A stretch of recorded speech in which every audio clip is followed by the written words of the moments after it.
Palestine went from this to this, and it didn't happen overnight.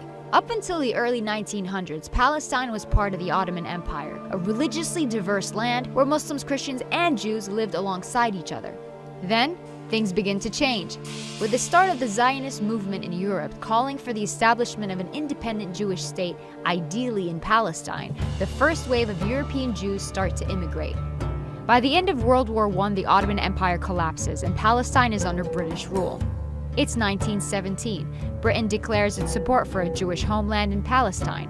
The number of Jewish settlers grow, fueling tensions between the Arabs and the Jews. The violence between the two sides caused Britain to bow out and let the UN take over. The UN approves of a plan to split Palestine into two states: Jewish Israel, Arab Palestine. The city of Jerusalem, which is sacred to Muslims, Christians, and Jews, is now a UN-controlled international zone. Jews accept the UN partition plan and declare independence as the State of Israel. But neighboring Arab countries object to the land takeover. This marks the beginning of the First Arab-Israeli War. Israel is victorious and makes a grab for the land intended for the Palestinian state under the UN. The land gets divided into three parts.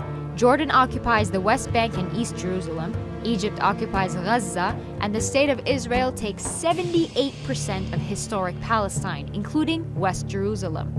700,000 Palestinians become refugees as a result, and the day is remembered as Al-Nakba, the catastrophe.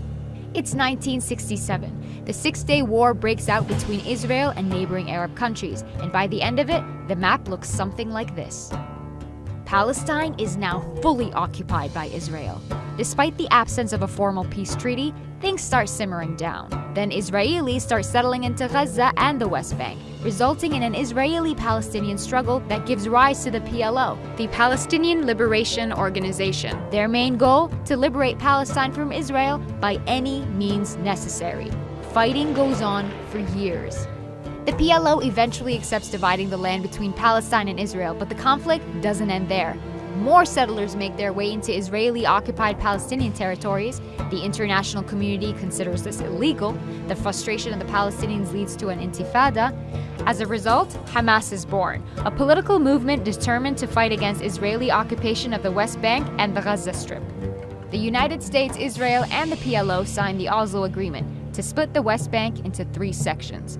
Area A, under full Palestinian control.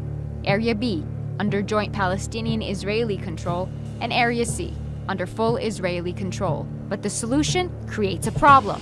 Area C contains the majority of West Bank's agricultural land, water, and minerals. Palestinians have limited access to these. Further peace talks prove unsuccessful.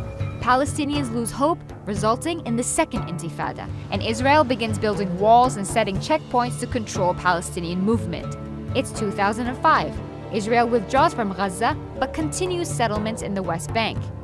Hamas gains power in Gaza and splits from the Palestinian Authority, seeing it as being too secular. The West Bank and Gaza are now under separate leadership. Israel imposes a blockade restricting any form of movement by land, air, or sea. It's 2017, and this is the current situation of Palestine.